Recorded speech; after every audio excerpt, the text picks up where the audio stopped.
Olivier Giroud et Kylian Mbappé, comment s'entendent-ils réellement hors du terrain? Le dimanche 4 décembre 2022, l'équipe de France est venue à bout de la Pologne, 3-1, en quart de finale de la Coupe du Monde 2022. Une victoire essentiellement acquise grâce à une entente merveilleuse entre Olivier Giroud et Kylian Mbappé. Retour sur leur relation pourtant parfois tendue. Les choses sérieuses débutaient pour l'équipe de France le dimanche 4 décembre 2022, dans l'enceinte du stade Al-Thumama au Qatar. Les hommes de Didier Deschamps entamaient la phase éliminatoire de la Coupe du Monde 2022, avec, comme premier adversaire, la Pologne de l'impressionnant buteur Robert Lewandowski. Des Bleus largement favoris et rapidement conquérants dans cette partie, mais qui ont eu du mal à déverrouiller le coffre-fort polonais durant quasiment toute la première mi-temps. Et ce jusqu'à une inspiration merveilleuse de Kylian Mbappé. Une offrande dans le parfait tempo à destination de son compère de l'attaque tricolore Olivier Giroud permettant à l'équipe de France d'ouvrir le score à la 44e minute, 1-0. Un but hautement symbolique puisque l'attaquant de 36 ans devenait ainsi seul meilleur buteur de l'histoire de l'équipe de France avec 52 réalisations à son actif.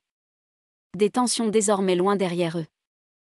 Un moment forcément particulier dans la carrière de l'avant-centre du Milan AC, qu'il fêta comme il se doit dans les bras du phénomène parisien, les yeux dans les yeux, comme pour graver ce moment à jamais.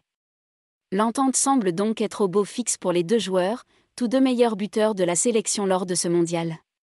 3 buts pour Olivier Giroud, et déjà 5 pour le phénomène Kylian Mbappé, qui marquera ensuite un somptueux doublé pour permettre à l'équipe de France de l'emporter, 3-1, et ainsi de se hisser en quart de finale pour la 3e fois consécutive après 2014 et 2018. Pourtant lors de l'Euro 2021, quelques tensions avaient été palpables après des propos cash d'Olivier Giroud, s'étant plaint que des ballons n'arrivaient pas auprès des journalistes de l'équipe. Des propos à destination, en partie, de son jeune coéquipier. En octobre 2021, l'ancien attaquant d'Arsenal, transparent comme toujours, avait préféré mettre fin à cette polémique auprès du gardien, ce n'était vraiment qu'un détail.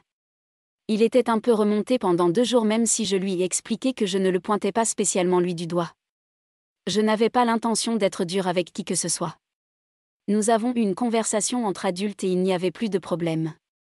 Un différend qui appartient désormais au passé pour les deux joueurs qui passent du bon temps ensemble, sur et en dehors de pelouse qatarienne, et qui se complètent parfaitement dans le système de Didier Deschamps.